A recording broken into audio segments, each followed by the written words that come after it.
നന്ദി, യേശുവേ സ്തുതി, യേശുവേ സ്തോത്രം. എന്നെ പ്രത്യക്ഷീകരണത്തിന് സാക്ഷിയാക്കി ഈ അൾത്താരയിൽ നിർത്തിയതിന് ഈശോയ്ക്കും കൃപാസന മാതാവിനും കോടാനുകോടി നന്ദി പറയുന്നു. എൻ്റെ പേര് ഡെറി. ഇതെൻ്റെ മക്കൾ സങ്കീർത്ത്, സാന്നിധ്യ, മരിയ. ഞങ്ങൾ യു കെയിൽ നിന്ന് വരുന്നു. ഞങ്ങൾ 4 വർഷമായി യു കെയിലാണ്. എൻ്റെ മകന് 13 വയസ്സ്. ഞങ്ങളൊരു 12 വർഷമായിട്ട് അടുത്ത കുഞ്ഞിന് വേണ്ടി ആഗ്രഹിക്കുന്നു. ഒരുപാട് ട്രീറ്റ്മെൻറ്റ്സ് യു കെയിലും യു എയിലും നാട്ടിലുമായി ചെയ്തു. ഒന്നിനും ഒരു ഫലം ഉണ്ടായിരുന്നില്ല. ഹോർമോൺ ട്രീറ്റ്മെൻറ്റ്സ്, ഹോർമോൺ ഇഞ്ചെക്ഷൻസ് എല്ലാം എടുത്തിരുന്നു. എഗ്ഗ് മെച്യൂരിറ്റി പ്രോബ്ലമാണെന്ന് ഡോക്ടർ ഒരു പ്രാവശ്യം പറഞ്ഞിരുന്നു. അങ്ങനെ ഇരിക്കെ ഞങ്ങളുടെ യു കെയിലെ പാരീഷണറായ അനുചേച്ചിയാണ് ഓൺലൈൻ ഉടമ്പടിയെ പറ്റിയിട്ട് എന്നോട് പറയുന്നത്. ആ ചേച്ചിയുടെ വാക്കുകൾ എനിക്ക് ഒരുപാട് പ്രത്യാശ നൽകി. അങ്ങനെ 2023 ജൂലൈയിൽ ഞാൻ ഓൺലൈൻ ഉടമ്പടി എടുത്തു. ഓൺലൈൻ ഉടമ്പടി എടുത്ത ഉടനെ എനിക്ക് ഒരുപാട് അനുഗ്രഹങ്ങൾ ലഭിച്ചു. ആദ്യമായിട്ട് എനിക്ക് ലഭിച്ച അനുഗ്രഹം, യു കെയിൽ ഞങ്ങൾക്കൊരു വീട് വാങ്ങിക്കാൻ വേണ്ടി സാധിച്ചു. ഞങ്ങൾക്ക് ഒരു മെറിറ്റും ഉണ്ടായിരുന്നില്ല. ഞങ്ങളുടെ കയ്യിൽ 10% ഡെപ്പോസിറ്റ് പോലും ഉണ്ടായിരുന്നില്ല. പക്ഷേ ഓൺലൈൻ ഉടമ്പടി എടുത്ത ഉടനെ 2 ദിവസത്തിനകം ഞങ്ങൾക്കൊരു പേഴ്സണൽ ലോൺ കിട്ടുകയും ഉടനടി വിത്തിൻ 3 മന്തിനുള്ളിൽ തന്നെ ഒരു വീട് വാങ്ങിക്കുവാനായിട്ട് ഞങ്ങൾക്ക് സാധിച്ചു. പൂർണ്ണമായി ഞാൻ വിശ്വസിക്കുന്നു, not by merit but by grace. പിന്നെ എൻ്റെ മകൻ്റെ ഒരു അഡ്മിഷൻ്റെ കാര്യമായിരുന്നു.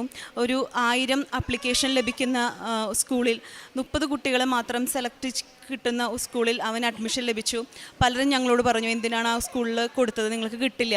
പക്ഷേ ഞാൻ ഉടമ്പടിയിൽ വെച്ച ആ ബലത്തിൽ ഫസ്റ്റ് ആ സ്കൂൾ പ്രിഫറൻസ് വെച്ചു. എൻ്റെ മകന് അവിടെ അഡ്മിഷൻ ലഭിച്ചു. ഇത് ഞാൻ പൂർണ്ണമായി വിശ്വസിക്കുന്നു, not by merit but by grace. 2024 ജൂലൈയിൽ ഞാൻ ഇവിടെ നേരിട്ട് വന്ന് ഉടമ്പടി എടുത്ത് പ്രാർത്ഥിച്ചു. നേർച്ച വസ്തുക്കളെല്ലാം ഉപയോഗിച്ചു. 2ാമത്തെ കുഞ്ഞിന് വേണ്ടി ഞാൻ വീണ്ടും നിയോഗം വെച്ച് പ്രാർത്ഥിച്ചു. ഉടമ്പടി നിബന്ധനകളെല്ലാം കൃത്യമായി പാലിക്കാൻ തുടങ്ങി. നേർച്ച വസ്തുക്കൾ വിശ്വാസ പ്രമാണം ചൊല്ലി ഉപയോഗിച്ചു. അതിൻ്റെ ഫലമായിട്ട് ഞാൻ നേരിട്ട് വന്ന് ഉടമ്പടി എടുത്തു. ഉടമ്പടി നിബന്ധനകളെല്ലാം കൃത്യമായി പാലിക്കാൻ തുടങ്ങി. അച്ഛൻ്റെ ഡെയിലി ബ്രെഡ്, നേർച്ച വസ്തുക്കളെല്ലാം ഉപയോഗിച്ചു. കുംഭസാരം, കാരുണ്യ പ്രവർത്തികൾ എല്ലാം കൃത്യമായി ഞാൻ പാലിക്കാൻ തുടങ്ങി. ആ സമയത്ത് ഞാൻ 2 പ്രാവശ്യം അച്ഛനെ സ്വപ്നം കണ്ടു. അച്ഛൻ എൻ്റെ തലയിൽ കൈവച്ച് പ്രാർത്ഥിക്കുന്നതായിട്ട് ഞാൻ സ്വപ്നം കണ്ടു. പിന്നെ 26 എന്നുള്ളൊരു നമ്പർ എൻ്റെ മനസ്സിൽ തോന്നുന്നു. ഞാൻ ആ ദിവസങ്ങളിൽ സാക്ഷ്യങ്ങളിൽ എല്ലാവരും ഡേറ്റ് ഇട്ട് പ്രാർത്ഥിക്കുന്നതായിട്ട് ഞാൻ കണ്ടു. ഞാനും എൻ്റെ മനസ്സിൽ പ്രാർത്ഥിച്ചു, എനിക്കും എൻ്റെ നെക്സ്റ്റ് ബർത്ത്ഡേക്ക് മുമ്പ് എനിക്കൊരു കുഞ്ഞിനെ ലഭിക്കണമെന്ന് ഞാൻ അമ്മയോട് പ്രാർത്ഥിച്ചു. സമയ ചുരുക്കത്തിൻ്റെ അമ്മേ, എനിക്കൊരു കുഞ്ഞിനെ നൽകി അനുഗ്രഹിക്കണമേ എന്ന് ഞാൻ കണ്ണീരോടുകൂടി പ്രാർത്ഥിച്ചിരുന്നു. അങ്ങനെ ഞാൻ 26 എന്നുള്ളൊരു നമ്പർ ഞാൻ പൂർണ്ണമായി വിശ്വസിച്ചു. അതിന് മുമ്പ് എനിക്ക് ഒരു പോസിറ്റീവ് റിസൾട്ട് കിട്ടും. ഞാൻ ഡേറ്റ് ഇട്ട് മാതാവിൻ്റെ ഒരു ഫോട്ടോ എൻ്റെ കയ്യിലുണ്ടായിരുന്നു. ഞാൻ മാതാവിൻ്റെ ഫോട്ടോൻ്റെ പുറകിൽ 26/2 ഫെബ്രുവരി 25 എന്ന് എഴുതിയിട്ടു. പ്രാർത്ഥിച്ചു. ഞാൻ 25-ാം തീയതി ടെസ്റ്റ് ചെയ്ത് നോക്കിയപ്പോൾ പോസിറ്റീവായിരുന്നു. ഒരുപാട് സന്തോഷമായി. 12 വർഷത്തിന് ശേഷം ഒരു പോസിറ്റീവ് റിസൾട്ട് കണ്ട് സന്തോഷിച്ചു. എന്നോട് ഹസ്ബൻഡ് പറഞ്ഞു, നീ വിശ്വസിക്കേണ്ട, അത് ചിലപ്പോൾ തെറ്റായിരിക്കും. ഞാൻ പൂർണ്ണമായി മാതാവിൽ വിശ്വസിച്ചു, പ്രാർത്ഥിച്ചു. പിന്നെ ഞങ്ങളുടെ പ്രഗ്നൻസി കുറച്ച് കോംപ്ലിക്കേഷൻസ് ഉണ്ടായിരുന്നു. ഒരു പ്രാവശ്യം 9 വീക്കായപ്പോൾ ബ്ലീഡിങ് ഉണ്ടായിരുന്നു. ഹോസ്പിറ്റലിലേക്ക് പോകുന്ന വഴിക്ക് ഞാൻ ലൈറ്റ് ക്യാൻഡിൽ റിക്വസ്റ്റ് ഇട്ട് പ്രാർത്ഥിച്ചു.